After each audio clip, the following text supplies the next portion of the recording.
Last time we were talking about the round robin scheduling. तो round robin में मैंने बताया था कि CPU will be provided to each and every process in the queue for a certain fixed duration of time.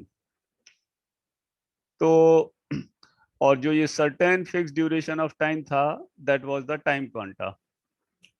कि I mean to say कि अगर 5 process है मेमोरी में, तो पांचों प्रोसेस को ऑपरेटिंग सिस्टम सीपीयू बारी बारी से प्रोवाइड करेगा।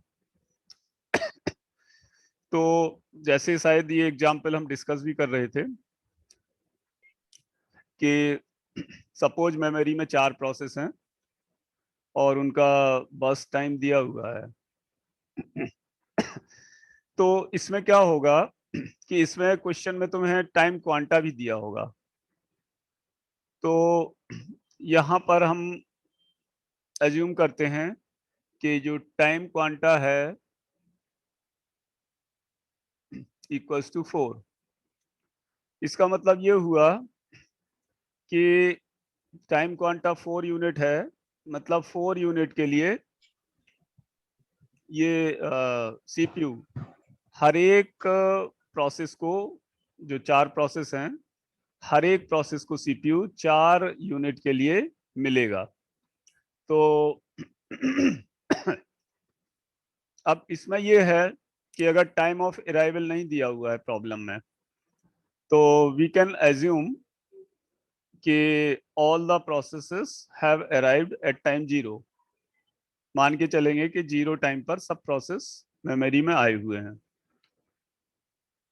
तो अगर क्वेश्चन में लेट से 4 यूनिट टाइम क्वांटा दिया हुआ है, इसका मतलब ये है कि 4 यूनिट के लिए ये सभी प्रोसेस को सीपीयू मिलेगा। तो पहले P1 चलेगा 4 यूनिट के लिए, फिर P2 चलेगा, फिर P3 चलेगा, फिर P4 चलेगा। इस ऑर्डर में सीपीयू मिलता रहेगा और एक राउंड हो जाएगा तो एक राउंड में जो प्रोसेस फिनिश हो जाएंगे, जैसे P1 को 4 यूनिट मिला तो ये 4 यूनिट प्रोसेस हो गया, बचा P1 का 2 यूनिट और इसका 4 बचेगा P2 का, P3 का 3 यूनिट बचेगा, P4 का कुछ नहीं बचेगा। तो जो दूसरा राउंड आएगा उसमें फिर P1 का बचा हुआ जो 2 यूनिट है वो चलेगा, P2 का बचा हुआ 4 यूनिट और P3 का बचा हुआ 3 यूनिट प्रोसेस हो जाएगा। तो इसकी जो चार्ट बनेगी वो इस तरह रहेगी, you can check it now, कि initially P1 for 4, then P2, P3 और दूसरा राउंड नहीं सॉरी, ये पहले ही राउंड में P4 तक। तो P4 एक्चुअली 3 यूनिट ही चाहिए, तो P4 को 3 यूनिट चाहिए है। तो इसमें ये 16 यूनिट तक ना चल के 15 यूनिट तक P4 चलेगा। फिर यहाँ से दूसरा राउंड स्टार्ट हो जाएगा। तो P1 बचा था 2 यूनिट, वो प्रोसेस हो गया। P2 4 यूनिट बचा था, वो प्रोसेस हो गया। और P3 3 यूनिट बचा था। तो this is the chart for this example for RR scheduling. तो लास्ट टाइम इसमें हमने वेट टाइम कैलकुलेट किया था क्या? वेट टाइम कैलकुलेट किया था नहीं किया था? तो you can calculate the wait time. तो मैं 2 मिनट का टाइम दे रहा हूं तुम लोगों को, वेटिंग टाइम कैलकुलेट करो और टर्न अराउंड टाइम कैलकुलेट करो।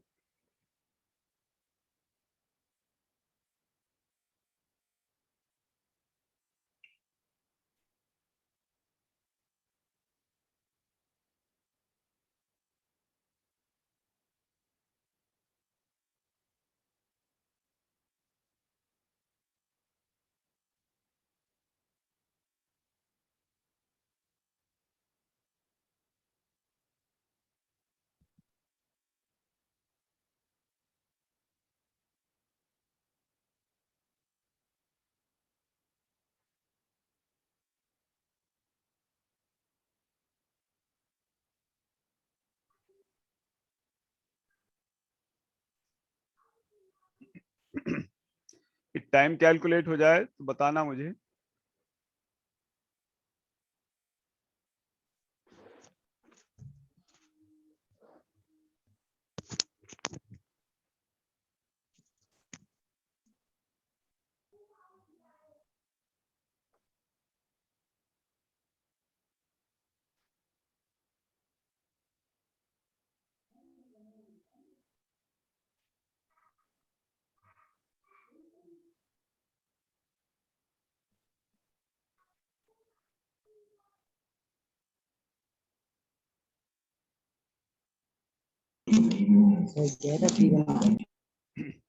हाँ राजकुमार,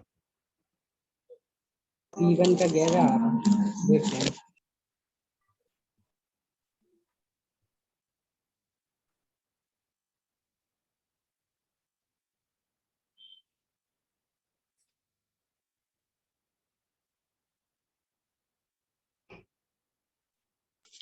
सर P1 का 11, P2 का 9, P3 का 9, P4 का 0।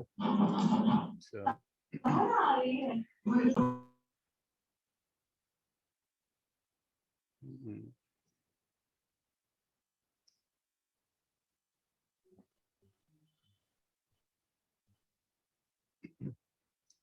हाँ, P1 का 11, P2 का 9,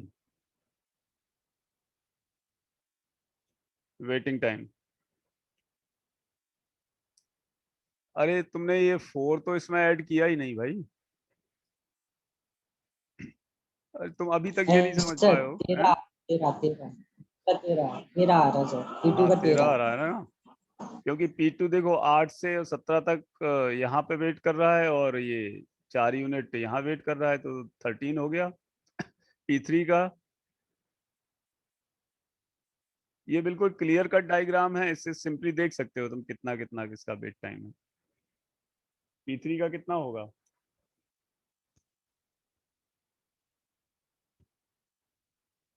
13 ही सर इसका, 13 P3 का 13 होगा।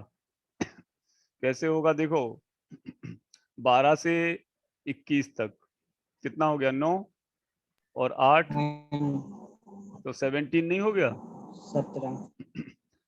0 से 8 तक वेट किया P3 ने, और ऐसे और यहाँ पर 12 से 21 तक वेट किया।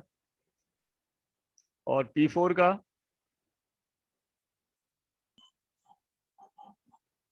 ऐसे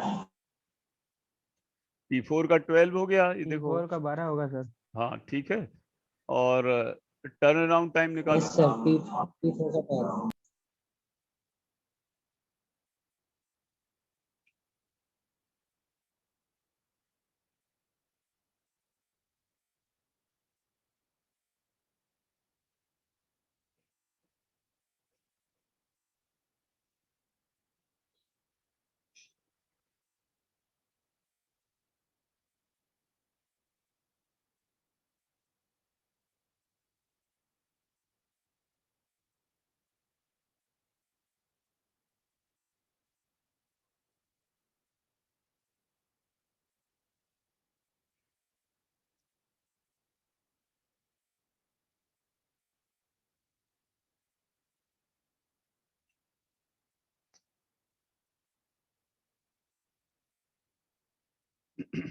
calculate the turn around time.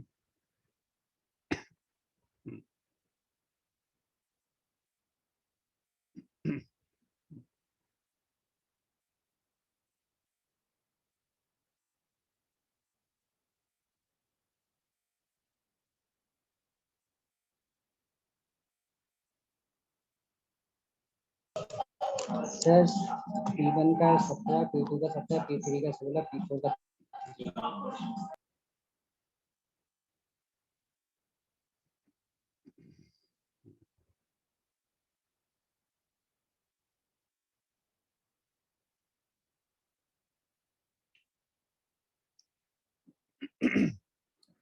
Turn around time 17, 21, 24, P1 का 15। P1 कहाँ फिनिश हो रहा है? हम ये मान के चलते हैं ना कि 0 टाइम पर सभी आए हुए हैं। तो P1 17 पर फिनिश हो रहा है, P2 21 पर, P3 24 पर फिनिश हो रहा है और P4 15 पर। 15। हाँ तो सिंपल ये आ गया। ये कितना आया?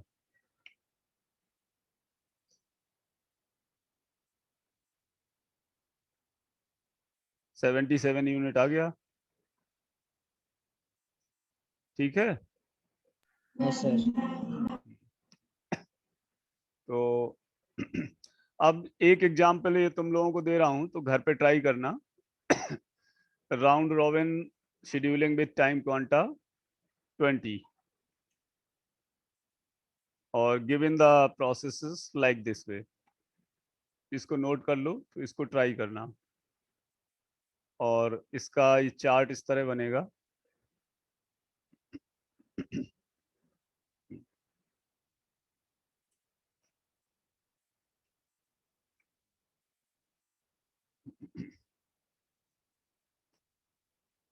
अब हम आते हैं प्रायोरिटी शेड्यूलिंग पर। तो प्रायोरिटी शेड्यूलिंग में एक्चुअली क्या है कि जैसे राउंड रॉबिन में है कि सीपीयू का इक्वल शेयर प्रोवाइड किया जाता है हर एक प्रोसेस को। तो सीपीयू का इक्वल शेयर ना प्रोवाइड करके यहाँ पर हर एक प्रोसेस को ऑपरेटिंग सिस्टम एक प्रायोरिटी प्रोवाइड करता है। Operating system provides a priority to each and every process. तो जब हर एक प्रोसेस को एक प्रायोरिटी प्रोवाइड होगी, प्रायोरिटी का मतलब एक नंबर, हर एक प्रोसेस को एक इंटीजर वैल्यू या एक integer number operating system provide कर देता है। तो प्रायोरिटी से मतलब है कि जिसका नंबर कम होगा, जैसे किसी प्रोसेस को नंबर मिला 5, किसी को 2, किसी को 3, तो जैसे जिसका नंबर कम होगा that is suppose to be the higher priority. जितनी इंटीजर वैल्यू कम, उसका मतलब प्रायोरिटी उसकी उतनी ज्यादा। तो again the queue is established, एक क्यू एस्टेब्लिश होगी और उस क्यू से प्रायोरिटी के अकॉर्डिंग क्यू होगी, जिसको हम बोलेंगे priority Q.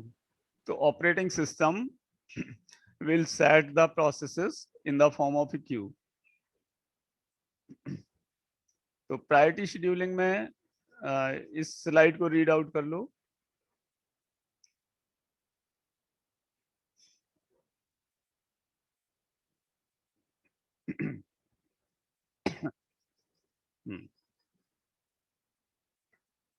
Priority scheduling is again, it can be preemptive और नॉन प्रीम्प्टिव। प्रीम्प्टिव या नॉन प्रीम्प्टिव दोनों हो सकती है जो प्रायोरिटी शेड्यूलिंग है। तो अब हम एक एग्जाम्पल की तरफ चलते हैं। गिवन दिस प्रायोरिटी शेड्यूलिंग, ये 3 प्रोसेस दिए हुए हैं मेमोरी में, उनका अराइवल टाइम दिया हुआ है, बर्स्ट टाइम दिया हुआ है, प्रायोरिटी। तो प्रायोरिटी तुम्हारी P2 की 1 है, यानी क्या इसका मतलब क्या है कि P2 सबसे पहले चलेगा। लेकिन ये 0 टाइम पर तो आ नहीं रहा है P2, ये आ रहा है 2 यूनिट के बाद। तो 2 यूनिट तक P1 चलेगा और डिपेंडिंग ऑन कि शेड्यूलिंग हमारी प्रीम्प्टिव है या नॉन प्रीम्प्टिव है। तो इसमें हम पहले मान के चलते हैं कि नॉन प्रीम्प्टिव शेड्यूलिंग। नॉन प्रीम्प्टिव शेड्यूलिंग, तो नॉन प्रीम्प्टिव के केस में देखते हैं क्या होगा। नॉन प्रीम्प्टिव के केस में कि प्रोसेस जिसको सीपीयू जिसको प्रोवाइड हो जाएगा वो प्रोसेस कंप्लीटली एग्जीक्यूट होगा इंडिपेंडेंट ऑफ कि मेमोरी में और कोई प्रोसेस आ रहा है या नहीं आ रहा है। तो यहाँ पे इसका अगर हम गैंट चार्ट देखें तो इस तरह बनेगा। ये नॉन प्रीम्प्टिव का केस ले रहे हैं हम। तो नॉन प्रीम्प्टिव में क्या है कि 0 टाइम पर देखो वैसे तो प्रोसेस P2 की प्रायोरिटी सबसे ज्यादा है, P1 है, लेकिन जीरो टाइम पर केवल प्रोसेस P1 है, P2 तो है नहीं, तो जीरो टाइम पर नॉन प्रीम्प्टिव के केस में सीपीयू एलोकेट हो जाएगा P1 को। तो सीपीयू P1 को एलोकेट हो जाएगा, तो उसके बाद जब तक ये फिनिश नहीं हो जाएगा P1, तब तक ये सीपीयू उसको एलोकेट रहेगा। फिर उसके बाद P2 प्रोसेस होगा, फिर P3 प्रोसेस होगा।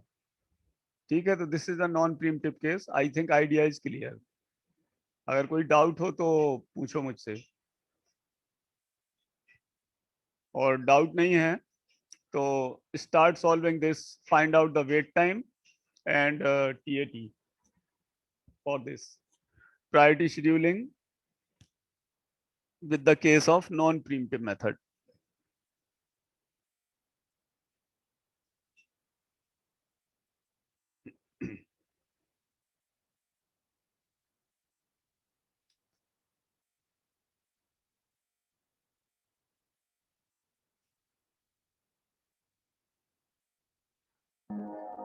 Sir question please.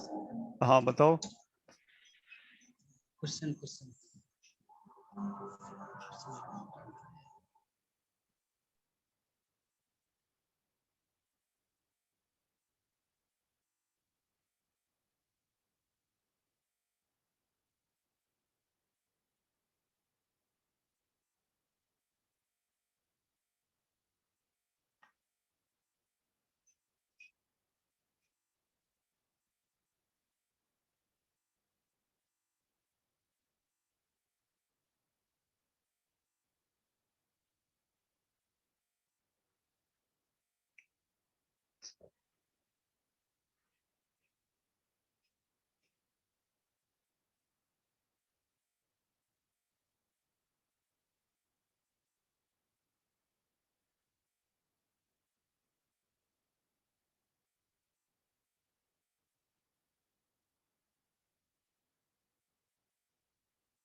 कैलकुलेट किया किसी ने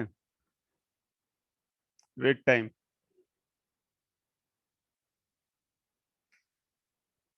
किसका कितना आया वेट टाइम?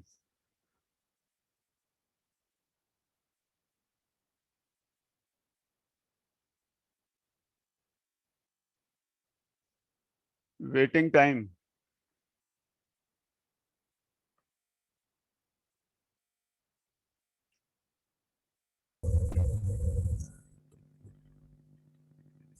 P1 का होगा 0,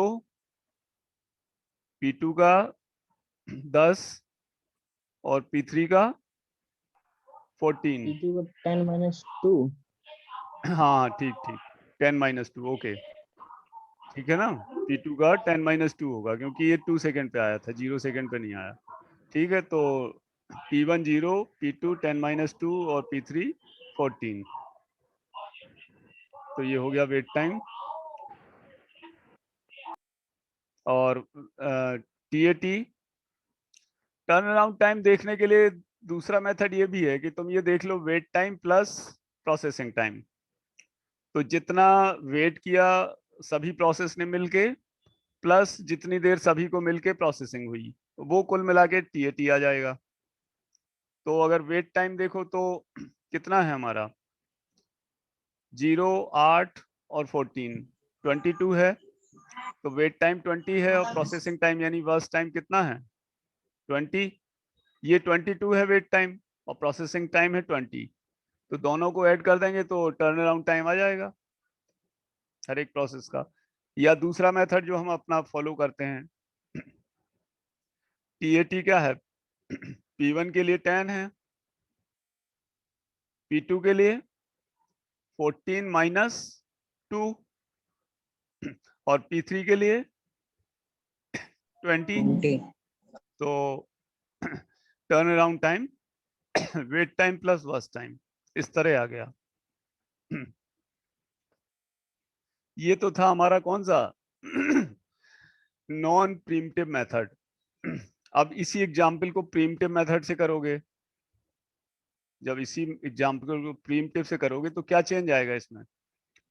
प्रीम्प्टिव के केस में मतलब ये है कि CPU can be taken away from the process.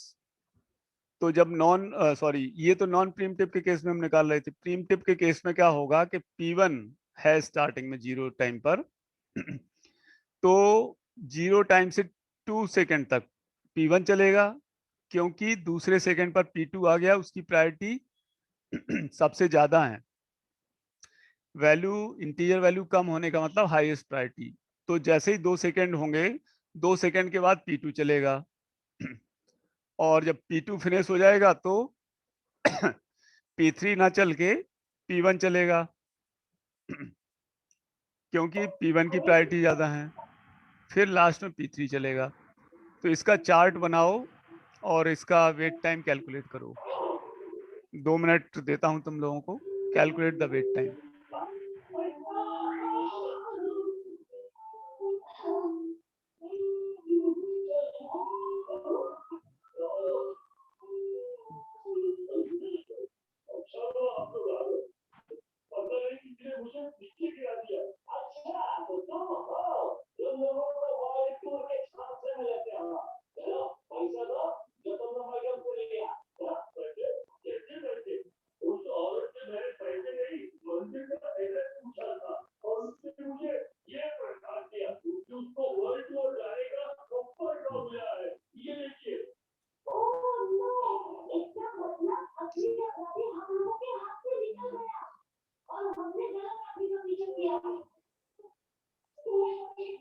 Sir ये P1 ऐसे होगा 0 plus sir 0 minus 2 sir 2 point तक चला इसलिए। ये P1 क्या है कि 0 से 2 तक P1 चलेगा, फिर P2 आ गया ऐसे मेमोरी में विद हाईएस्ट प्रायोरिटी तो P1 चलेगा ऐसे वो सॉरी P2 चलेगा 2 से 6 सेकंड तक। फिर उसके बाद कौन सा P3 नहीं चलेगा क्योंकि P1 की प्रायोरिटी फिर भी ज्यादा है, 2 है। तो सर ये 8 सेकंड के लिए ये P1 चलेगा, फिर 14 से 20 तक P3 चलेगा। P3 6 चाहिए ना, तो ये इस तरह इस तरह इसका चार्ट बनेगा। तो calculate the priority, sorry wait time and TAT calculate करो।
सर AWP 6 आएगी।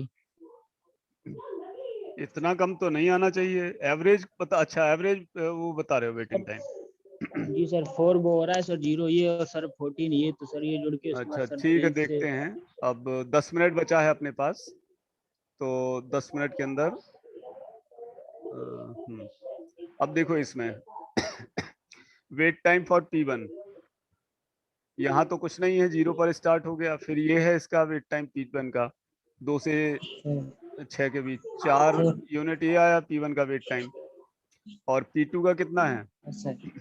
P2 का भी 0 है वेट टाइम, नहीं तो सर 0 है।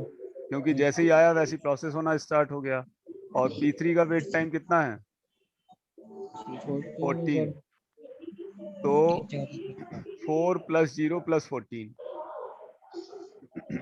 इस तरह आया, तो 6 यूनिट आ गया एवरेज वेटिंग टाइम। 18 हो गया सर। और टर्न अराउंड टाइम कैसे निकालोगे? वेट टाइम जो 18 यूनिट है प्लस वर्स्ट टाइम, चाहे वैसे निकाल लो सब्ट्रैक्ट करके। तो जो वेटिंग टाइम है प्लस सभी प्रोसेस का वर्स्ट टाइम कुल मिला के टर्न अराउंड टाइम आ जाएगा TAT इस तरह। तो TAT आ गया 38 यूनिट। तो जो हमारी 4 मेन एल्गोरिथम थी वो डिस्कशन अपना कंप्लीट हो गया। अब इसमें 2 लेस इंपॉर्टेंट एल्गोरिथम हैं, feedback queue scheduling and multi level. पहला तो है मल्टी लेवल क्यू शेड्यूलिंग, दूसरा है multi level feedback queue scheduling. तो उन दोनों को इस 10 मिनट में हम बारी बारी से डिस्कस कर लेते हैं। इसमें मेन प्रॉब्लम क्या है राउंड रॉबिन में, सॉरी प्रायोरिटी में, कि अगर ज़्यादा प्रायोरिटी के प्रोसेस मेमोरी में आते रहेंगे कंटिन्यूसली, तो जो लोएस्ट प्रायोरिटी प्रोसेस है वो हमारा वेट करता रहेगा मेमोरी में, उसको CPU नहीं मिलेगा। तो उसके लिए अलग टेक्निक्स हैं हैंडल करने की, लेकिन उतना डिटेल में हमें नहीं जाना है। तो हम जो है ये, मैं क्या है वो दूसरी स्लाइड शेयर करता हूँ। Feedback multi level queue scheduling.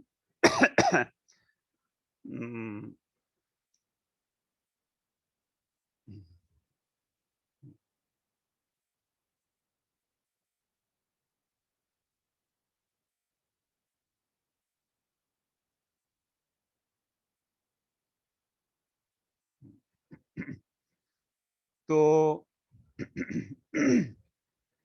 Basically multi level queue scheduling में क्या है कि it is just like the previous algorithm, बस अंतर ये है कि इसमें क्यूज एक से ज्यादा होंगी, अलग अलग पर्पजेस के लिए अलग अलग क्यूज होंगी। तो मल्टी लेवल क्यू में क्या है कि अगर अलग अलग टाइप के प्रोसेसेस हैं, कोई प्रायोरिटी का है कोई किसी टाइप का है, तो सभी के लिए अलग अलग क्यू इम्प्लीमेंट होंगी। तो इसमें क्या ज़्यादा कुछ नहीं है, इस स्लाइड को रीड आउट कर लो। ये बस राउंड रॉबिन शेड्यूलिंग की तरह है बेसिकली। अंतर केवल इतना है कि many queues are there. Round robin scheduling में हमारा एक ही क्यू थी जिसमें सीपीयू प्रोसेस को CPU मिलता था, और टाइम क्वांटा तक प्रोसेसिंग होते ही प्रोसेस क्यू के रियर में चला जाता था। तो इसको पढ़ लो स्लाइड को।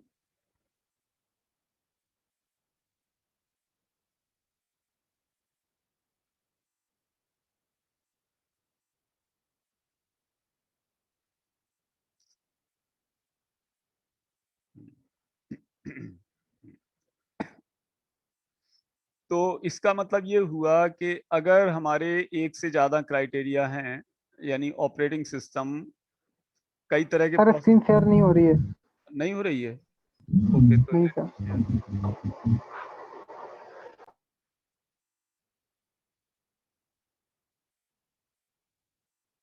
अब शेयर हो रही है? सर वेटिंग में है अभी। वेटिंग में है। तो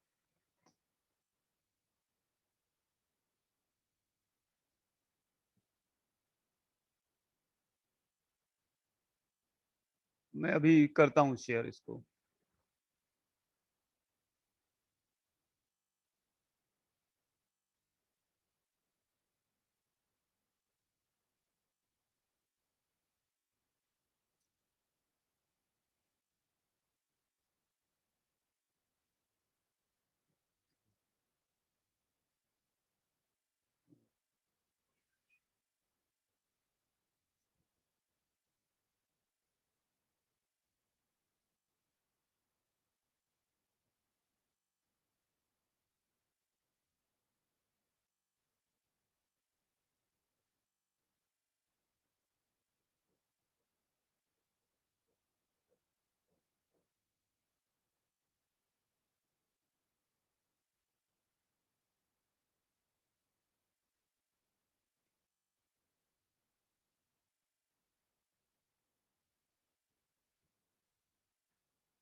स्लाइड आ गई स्क्रीन पर? Yes sir. हाँ, तो इसमें बहुत सिंपल तरीका यही है, इसका क्राइटेरिया ये है कि मल्टीपल क्यूज आर देयर, बस सिंपली इसको ये मान के चलो। और इसमें क्या होता है ऑपरेटिंग सिस्टम में कि फोरग्राउंड प्रोसेसेस होते हैं और बैकग्राउंड। फोरग्राउंड मतलब कि जो हमारे सामने प्रोग्राम चल रहे हैं और जिनको हम बैकग्राउंड में चला देते हैं, वो सभी लोग जानते हो। तो ऑपरेटिंग सिस्टम क्या है कि कुछ प्रोसेसेस को सामने चलाता है, कुछ बैकग्राउंड में चलते रहते हैं। जैसे अगर हम सी का प्रोग्राम रन करते हैं तो हमें तो क्या दिखता है उसमें, अपना केवल प्रोग्राम दिखता है जो हम चला रहे हैं, लेकिन बैकग्राउंड में तो जो फाइल हैंडलिंग वाले जो डॉट हैश इंक्लूड करके तुमने ऐड किए हुए हैं, वो भी प्रोसेसेस चल रहे हैं उन प्रोग्राम्स के लिए। इसी तरह हैश डिफाइन करके जो तुमने प्री प्रोसेसर डायरेक्टिव चलाया है, उनके लिए भी प्रोग्राम्स चलते हैं बैकग्राउंड में। तो मल्टी लेवल का केवल मतलब यही है, और इसमें ज़्यादा कुछ नहीं है।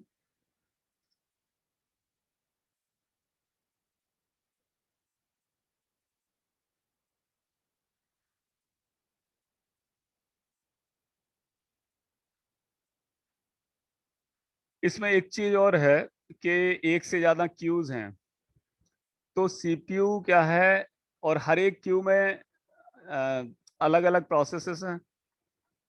अभी तक क्या होता था कि एक क्यू थी, उसी में सारे प्रोसेसेस होते थे, लेकिन इसमें बहुत सारी क्यू हैं और हर एक क्यू के अपने प्रोसेसेस हैं। तो सीपीयू क्या है, पहले तो किसी एक क्यू को सिलेक्ट करेगा और तब उस क्यू में से पर्टिकुलर प्रोसेस को सिलेक्ट करेगा। सपोज करो क्यू है हमारी, एक प्रायोरिटी के लिए है, एक एसजेएफ के लिए है, एक किसी और क्राइटेरिया के लिए है। तो सीपीयू क्या है, पहले तो ये डिसाइड करेगा depending on the situation. Sorry, operating system CPU को एलोकेट करेगा किसी एक क्यू के लिए, और उस क्यू में से एक पर्टिकुलर प्रोसेस डिसाइड होके, उस क्यू में से एक प्रोसेस डिसाइड होके तब सीपीयू एलोकेट होगा। तो it is a two level process. This is a multi level queue scheduling. इसके बाद जो नेक्स्ट है वो है मल्टी लेवल। ये देखो, पहले मल्टी लेवल क्यू शेड्यूलिंग देख लो कि डिफरेंट टाइप के प्रोसेसेस हैं। और उसके बाद है multi level feedback queue scheduling. तो इसमें क्या है multi level feedback queue scheduling में कि जो पिछला वाला था मल्टी लेवल क्यू शेड्यूलिंग केवल मतलब उसी की तरह है, ये अंतर ये है कि प्रोसेसेस क्यू के बीच में मूव कर सकते हैं, एक क्यू से दूसरे क्यू में प्रोसेसेस जा सकते हैं। बाकी इसमें जो और टर्म आ रहे हैं उनको हम अभी बाद में डिस्कस करेंगे जब इनपुट आउटपुट मेथड डिस्कस करेंगे। IO bound process and interactive process, CPU bound processes. तो इसमें एक चीज जरूर होती है कि जैसे कोई प्रायोरिटी किसी प्रोसेस की कम है और उसको सीपीयू मिलने के लिए बहुत टाइम हो रहा है, तो इस मेथड में उसकी प्रायोरिटी ऑपरेटिंग सिस्टम चेंज कर सकता है और वो प्रोसेस दूसरी क्यू में स्विच कर सकता है। अब टाइम अपना होने वाला है, तो नेक्स्ट जो क्लास होगी वो 12:55 के आसपास होगी। 12:50 पर नेक्स्ट क्लास होगी, तब तक तुम लोग अपना लंच ले लो। नहीं 12:50, हाँ 12:50 पर होगी अपनी। ठीक है, वी हैव द 30 मिनट्स। तो एट